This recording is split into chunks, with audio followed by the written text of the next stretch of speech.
towards you, I voice. And then, it's up to you guys, the receivers. First you perceive. You take in all these sound waves that I just pushed out into the air, goes into your ears, and even body movement. You take in my body movement. You perceive something. Next, you decode it. You take this information that I've given to you, and you make some sense of it. Which sounds are words, which are not? What do I understand? What does this sentence mean? And then lastly, you have your understanding part of it. What is understanding? It's taking the information that I've given you, connecting it into the matrix that your brain already is, making sense of my information in its context, and making the connection so that you can use it and you can understand it, and really think about it.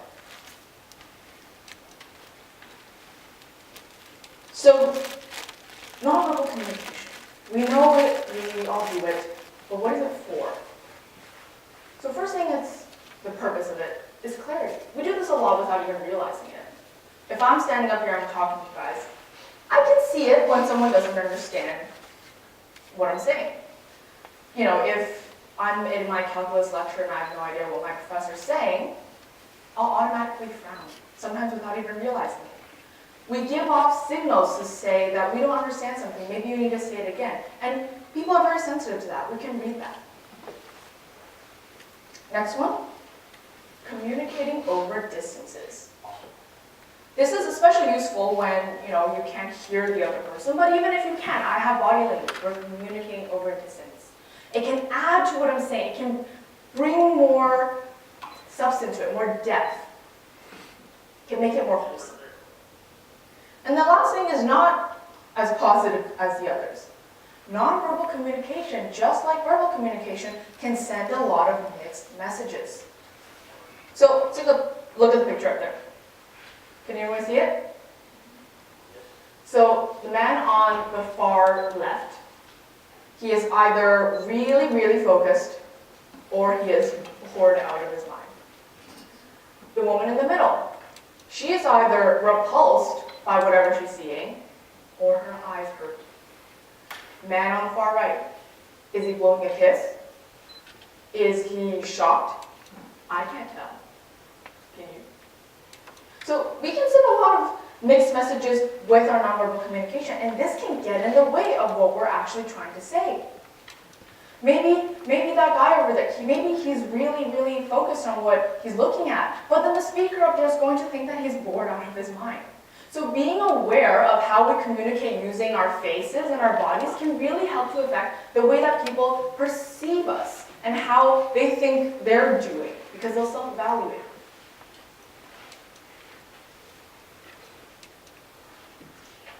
This is an interesting side note. You cannot not communicate. So this is a list that I'm about to show here. And what do I mean by you cannot not communicate with those following things? It's that there's really no choice. You are going to end up communicating with these things. But it's just up to you how you're going to communicate with these things. So they're super important to keep in mind. And these things are body movement, personal space, touch, voice, environment, artifacts, and physical characteristics. So let's begin with body movement. Gestures. This is all you've seen me do in the past minutes that I've been talking. Gestures are great.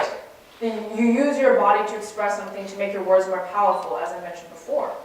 Hand gestures are also really important. Hand motions, using your hand to do something. If I'm talking up here, and my hand is like this, slicing through the air every time I talk, I'm going to look so robotic. I'm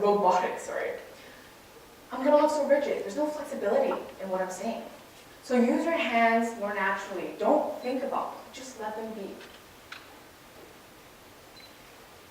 For example, a referee in sports, oftentimes they're not even allowed to talk. They have to use hand motion. So that's what they rely on to communicate. And it is an effective way of communicating. Personal space. If you look at those girls up there, they're clearly having a more private conversation. They don't want people to hear. We can assume from their distance that they're closer. They're probably friends.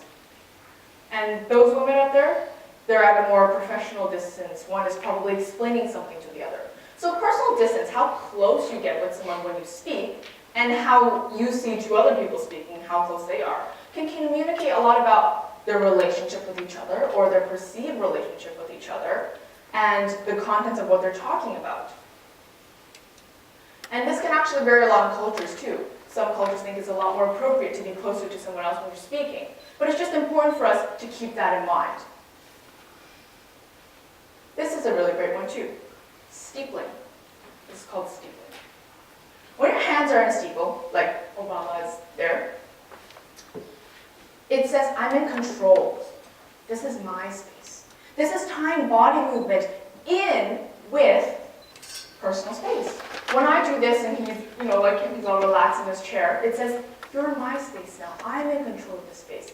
I'm comfortable in this space. You're my space. With all my body movements, perhaps I've set the boundary of this stage right here. This is my space. I'm comfortable in this space. So using your body motion can also help indicate where you're comfortable and what is your space. Tactile communication, so a touch. What's a common form of touch? The handshake. It's what we often do every time we meet someone new. It's a very polite way of greeting someone. But even handshakes say a lot. Sometimes you shake someone's hand, and I think we've probably all experienced this. Some people do a loose Barbie handshake. I can demonstrate that here. They seem like they don't want to touch you, like your hands are sweaty or something. There's also a handshake that's perhaps, I'll just keep going. Also handshakes that are too firm. I've been in a lot of handshakes where I literally considered seeing the doctor afterwards because how much my hand hurt. Gripping too tightly can also be an issue. Obviously, we want to aim for that just right handshake. And yeah, that comes with practice, but we can all get there. So, as I accidentally moved on too fast, voice and environment. You can tell a lot from a person's voice and their environment. So what can you tell from someone's voice? If I pick up the phone, I hear someone. First things first, by their voice, I can probably tell their sex, whether they're male or female. I can probably tell their state of health. Are they sick? Are they feeling well? Did they just wake up? We can also probably tell, sometimes even where they're from. And their environment. Seeing people in different environments can give off images about them as well. So those two men there, they're in a coffee shop. So you might think, well, they might be doing an interview, so they could be businessmen, or they just came from the office for lunch. So what does that give an aura about them? They probably do business. They're probably working in. If you see that woman over there, and if you saw her in an office in that environment, you might think she's an operator. And that woman there, she's in a car, presumably a very nice car. You can say in that environment, she's probably a person who's very well off, quite educated, quite respectable. So environment matters as well. Artifacts, this one's very interesting. Clothing, that's very important. Clothing is the first thing that you see. From far away, if I just came in the room just now, probably a lot of you can't see my face, but you can all see what I'm wearing. So clothing says a lot about your first impression. It's a very big part of it. And if you're dressed very sloppy, you might not give as great of an impression as you would like. Jewelry. This includes, necklaces, earrings, how many earrings, and all of that. So jewelry and clothing together can give a lot of indications about, perhaps if someone's more conservative or liberal, or if they're religious, perhaps. And sometimes these things aren't good or bad, but they're just things that we can tell about people. Perfume. 3% of information is from your olfactory nerves, your nose, that is. But it stays the longest. So sometimes we're walking on the street and we pass by a restaurant or whatnot, we can remember, hey, this smells like my grandma's house. Or, hey, I think I remember this perfume. Ah, right, it was the girl I first liked wore a perfume, or something like that. So these things stay with us a long, long time. But it's just smells. Beauty aids. For example, makeup. So makeup is just one thing, but it can use to do so many different things. I'm wearing makeup more professionally today. And you can do that, that's perfectly fine. But you can also use it like Lady Gaga. She is using makeup to express something. The way I use it or the way she uses it isn't necessarily better than the other, but we're doing very, very different things. I'm trying to give off a more professional image while she is trying to express her personality, show that she is bold. So again, one thing, but many different uses. This is my favorite. I don't know if it's any of your favorite, but emojis. They're so commonly used when we text, when we message people nowadays. And why were they created? They were created because images are so helpful for conveying things. Oftentimes, if you're saying something sarcastic, but you don't want to actually have the person take it seriously, you might add a smiley face. They help get our message across, especially when we're texting, we don't have access to things like pitch. And if you notice, a lot of emojis that we have on our phones are faces. They're the ones that are used the most often. Facial expressions are so important. I have a little story to tell about Miss Sadie, actually. Since she was a child, she's been to over 30 countries.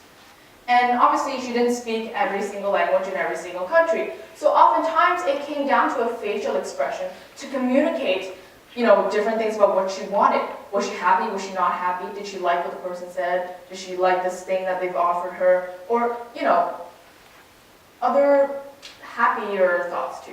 So facial expression is so helpful for humans to communicate with each other because we're so sensitive to these things. If someone has a slight frown, I can pick that up from here in the room. If Ray over there starts smiling, I can see that just now. So now I think I've talked enough, and I think it's time for the audience to really, start guessing and doing some sort of activity. So I'm going to do a little guessing game. And for this, I'm going to call up Albert and Teresa for you guys. So if you could please come up. Albert and Teresa are from the Boy Scout Club, which is a youth-run public speaking leadership organization. It's currently based in Markham. So what I'm going to have them do is one of them is going to ask the other a series of questions.